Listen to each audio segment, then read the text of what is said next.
بسم الله والحمد لله والصلاة والسلام على رسول الله وعلى آله وصحبه ومن والاه إلى يوم الدين وبعد. سبحانك لا علم لنا إلا ما علمتنا إنك أنت العليم الحكيم. رب زدنا علما يا كريم، رب زدنا علما يا كريم، رب زدنا علما يا كريم. رب اشرح لي صدري ويسر لي أمري واحلل عقدة من لساني يفقهوا قولي. Alors mes chers frères en islam, nous rappelons que la dernière fois, lorsqu'on avait abordé le thème de l'imam Mehdi chez les autres religions et principalement chez les Ahl al-Kitab, on avait rappelé que les Nasara croient au retour de Isa alayhi salam.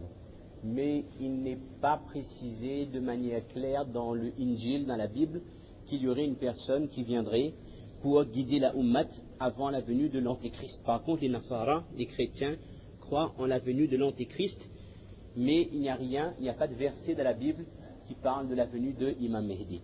On avait vu que chez les Yahoud, alors par rapport à la version de la Torah qui existe maintenant, vous comprenez bien que si les Yahoud à la base ne croient pas en la prophétie de Jésus, ne croient pas en la prophétie de Isa alayhi salam, comprenons qu'ils ne croient pas non plus à son retour. Et comprenons que les Yahoud n'ont aucun intérêt à croire en la venue d'un homme qui apporterait l'aide à la communauté du prophète Muhammad Mustafa sallallahu alayhi wa sallam. Donc la description parfaite, complète de Imam Mehdi se trouve uniquement dans l'islam chez les musulmans. Maintenant il y a un souci, ce n'est pas un problème, mais il y a une problématique, différence entre une problématique et un réel problème. En arabe, on appelle ça plutôt un shubha, quelque chose de douteux. Dans certaines sources occidentales, il est mentionné la venue d'un homme chez les Arabes qui apporterait l'aide à la communauté de Muhammad sallallahu alayhi wa sallam. Mais ces sources ne proviennent apparemment, ne proviennent ni du Coran ni de la Sunna. Et comme on vient de dire que dans la Bible, nous ne retrouvons pas directement des versets qui prouvent qu'un homme viendra chez les Arabes pour apporter la Nusrat, et chez les Yahoud, il n'y en a pas non plus. Alors comment cela se fait-il qu'une personne extérieure puisse avoir des textes en sa possession qui expliquent la venue d'un homme chez les Arabes à la fin des temps? Et cette personne, c'est ce que de nos jours les Occidentaux appellent le prophète Nostradamus, qui en aucun cas n'est un prophète. Tous ceux qui lisent l'avenir, tous ceux qui prédisent l'avenir, qu'on appelle des prophéties, ne sont pas prophètes. Il y a plein de gens qui sont capables de vous dire que demain il se passera telle chose, que dans un an il y aura telle chose qui va se passer, et que parfois la chose se réalise. Mais en aucun cas, même si on va appeler ça par rapport à la langue française, on va appeler ça c'est une prophétie, mais toute personne qui fait des prophéties n'est pas un prophète. D'accord? Donc, la personnalité de Nostradamus est intrigante, intéressante. C'est une personne, si on a l'occasion, je ne sais pas s'il y a des livres en français, il doit y en avoir certainement, je vous invite à lire certains passages sur sa vie et plus particulièrement sur son enfance. Sur son enfance et l'éducation qu'il a reçue de son grand-père, et cela nous éclairera un peu et nous fera réaliser certaines choses, nous fera comprendre pourquoi certaines choses annoncées par ce docteur qui est avant tout un médecin, Nostradamus, comment cela se fait-il que certaines choses annoncées par Nostradamus se réalisent et continueront à se réaliser. Alors avant tout, on va laisser ça pour la fin, khair, Inch'Allah. Donc pour parler de Nostradamus, c'est un homme qui a vécu au XVIe siècle. C'est un homme qui a vécu au XVIe siècle.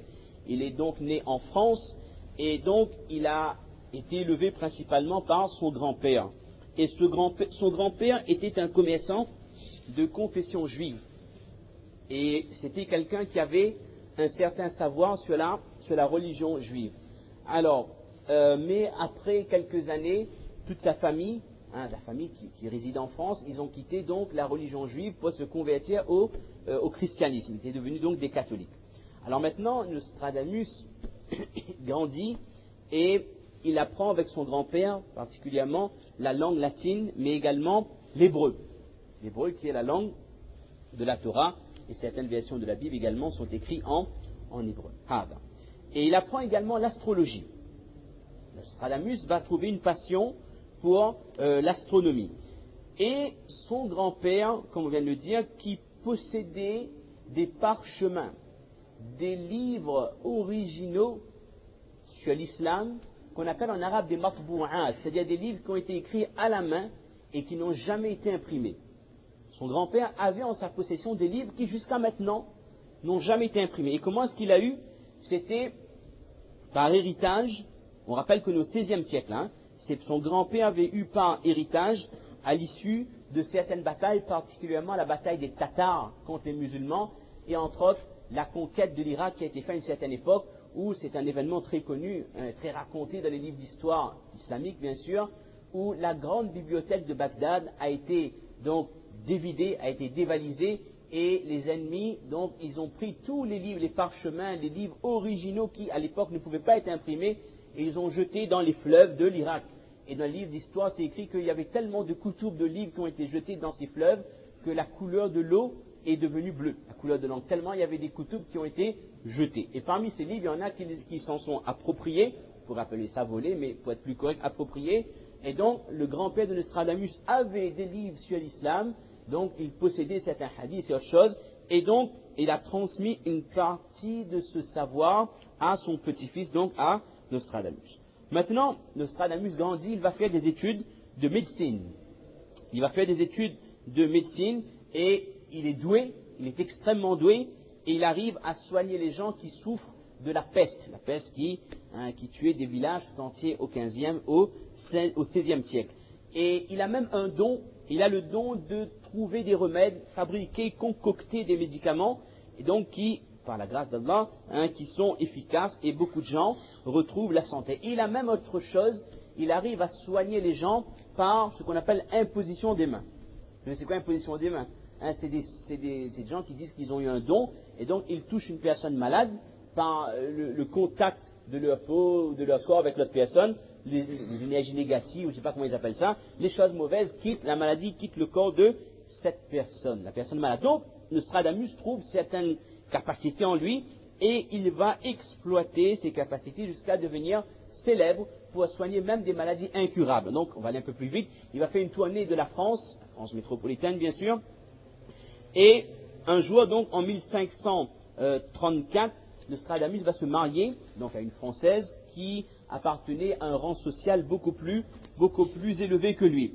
Alors maintenant, quelques années après, c'est pas précisé combien de temps après, il y a une épidémie de peste qui touche le village, ou alors la ville où Nostradamus résidait, c'est à Montpellier, résidait avec son épouse, et donc son épouse ainsi que ses deux enfants meurent de cette maladie. Alors que lui soignait des gens atteints de cette maladie, il n'a pas pu trouver le remède pour guérir son épouse et ses deux enfants.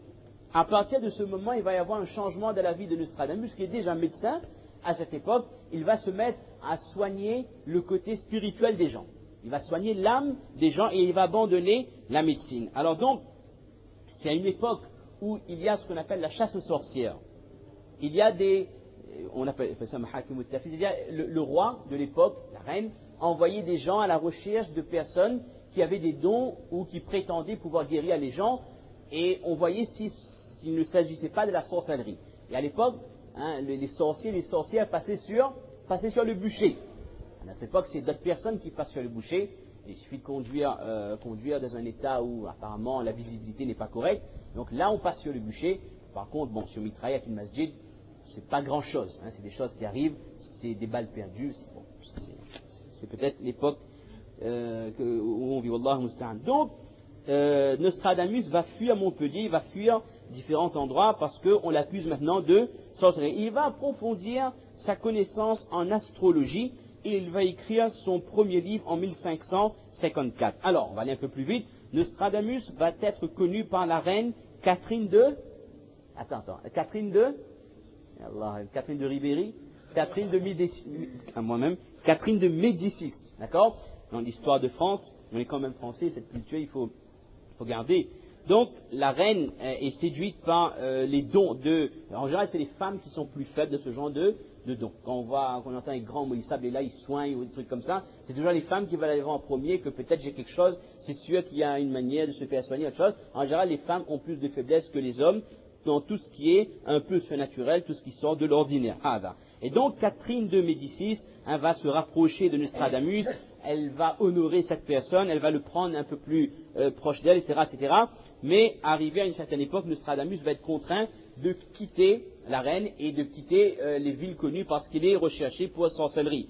Maintenant, avant de quitter, Nostradamus demande à la reine, et là ça va marquer un coup, c'est vraiment quelque chose d'exceptionnel dans sa renommée, il va demander à la reine de regarder alors un endroit particulier, je ne sais pas où exactement, du corps d'un des enfants qui était présent, et là il va dire à la reine que cet enfant sera le futur roi de France. Et effectivement, ce sera lui le Henri IV, pas le Thierry, ce sera lui le Henri IV, d'accord? Et donc, à partir de ce moment, Nostradamus devient vraiment quelqu'un d'extrêmement célèbre, d'extrêmement connu. Après son décès,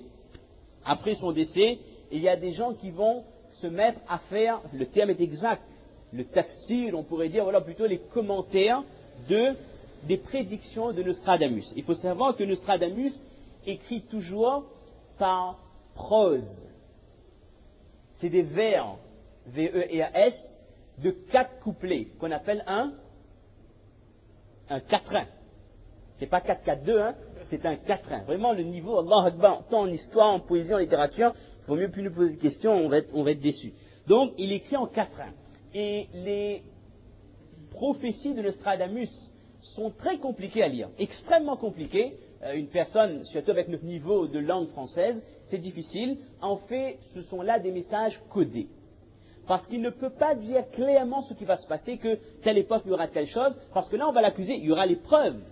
À cette époque, on cherchait des preuves pour accuser quelqu'un. De nos jours, vous êtes coupable, et peut-être qu'on peut trouver des preuves, mais à l'origine on est coupable. D'accord? Donc, c'est pas à la portée de tout le monde la lecture de ces prophéties. Il y a besoin de personnes très compétentes, entre autres un docteur qui s'appelle, j'ai pas le nom français, Dovenbren, un truc comme ça. Donc, il va faire les commentaires des prophéties de Nostradamus. Et là, il va annoncer des choses que Nostradamus a prédit. On est au 15e, voire au 16e siècle, des choses qui vont se passer à leur époque, au 17e, au 18e, pardon, au 20e, jusqu'à une époque très éloignée, jusqu'à même la venue d'Imam Mehdi, jusqu'à même la venue du Masih ad-Dajjal. Et parmi donc les choses qui ont été annoncées par Nostradamus, il y a il y a la Révolution française qui est en 1789, lui il l'annonce 15e, 16e siècle, d'accord?